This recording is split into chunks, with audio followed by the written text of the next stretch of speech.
আসসালামু আলাইকুম। নাকে অ্যাসিড পোড়ানো পলিপাসের অপচিকিৎসা হতে সাবধান। নাকে অ্যাসিড দিয়ে পলিপাস পোড়ানো একটি সম্পূর্ণ অবৈধ, অবৈজ্ঞানিক এবং অত্যন্ত ঝুঁকিপূর্ণ অপচিকিৎসা। এটি কোনো গ্রহণযোগ্য চিকিৎসা পদ্ধতি নয় এবং একটি অবৈধ কাজ। এই অপচিকিৎসার ভয়াবহ ক্ষতি: নাকের টিস্যু নষ্ট হওয়া। অ্যাসিডের প্রভাবে নাকের ভেতরের নরম টিস্যু ও সুস্থ কোষগুলো পুড়ে স্থায়ীভাবে নষ্ট হয়ে যায়। অতিরিক্ত রক্তক্ষরণ ও ইনফেকশন। নাকে খাত তৈরি হয়ে মারাত্মক ইনফেকশন বা রক্তপাত হতে পারে। হাড় ক্ষয়ে যাওয়া। অ্যাসিড নাকের ভেতরের হাড় বা তরুণাস্থি, কার্টিলেজ পর্যন্ত গলে ক্ষতি করতে পারে। শ্বাসনালীর স্থায়ী ক্ষতি।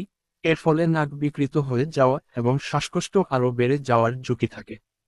হোমিওপ্যাথিতে রোগীর শারীরিক লক্ষণ ও অ্যালার্জির প্রবণতা দেখে চিকিৎসা দেওয়া হয়। হিয়াক্রিয়াম মারাম ভারাম। এটি নাকের পলিপাস সংকুচিত করতে এবং গন্ধশক্তি ফিরিয়ে আনতে সবচেয়ে বেশি ব্যবহৃত প্রধান হোমিওপ্যাথিক ওষুধ। Thuja occidental. মাংসের অতিরিক্ত বৃদ্ধি বা আচিল জাতীয় সমস্যায় এটি ভেতর ও বাইরে উভয়ভাবে ব্যবহার করা হয়। লিমনা মিনর। নাক বন্ধ থাকা, সর্দি এবং পলিপাসের কারণে ঘ্রাণশক্তি লোপ পাওয়ার সমস্যায় এটি কার্যকর। Calcarea carbonica. ঠান্ডা আর্দ্র আবহাওয়ায় সর্দি ও পলিপাস বাড়লে এই ওষুধটি উপযোগী। বিশেষ সতর্কবার্তা: পলিপাসের চিকিৎসার জন্য নিজে নিজে ঔষধ গ্রহণ করবেন না।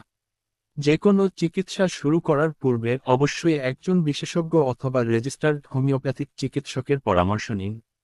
আসসালামু আলাইকুম।